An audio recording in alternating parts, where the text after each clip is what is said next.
আসসালামু আলাইকুম। ছোট্ট, ছোট্ট কিছু হাদিস বলছি যাতে আপনাদের খুব কাজে লাগবে। ১ম এ আয়েশা রাদিয়াল্লাহু আনহা থেকে বর্ণিত তিনি বলেন যে, সেই ব্যক্তি শ্রেষ্ঠ ব্যক্তি যে নিজের শ্রমের দ্বারা অর্থ উপার্জন করে। দ্বিতীয়ত নবী সাল্লাল্লাহু আলাইহি ওয়াসাল্লাম যখন ঘুমোতে যেতেন তখন তিনি সূরা ইখলাস, সূরা নাস, সূরা ফালাক পড়ে ঘুমোতে যেতেন।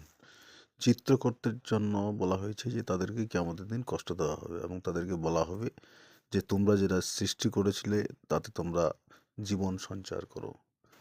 তারপরে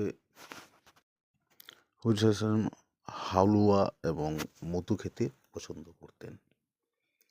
তা হুজুর সাল্লাল্লাহু আলাইহি ওয়াসাল্লাম বলেছেন যে রোজা রেখে যদি কোনো বান্দা মারা যায় তাহলে সেই রোজা তার অভিভাবকের পক্ষ থেকে করা উচিত। তারপরে আয়েশা রাদিয়াল্লাহু আনহা বলেছেন যে তিনি চুল আঁচড়ানো থেকে শুরু করে কাপড় পরা, জুতো পরা সবই এবং পবিত্রতা অর্জন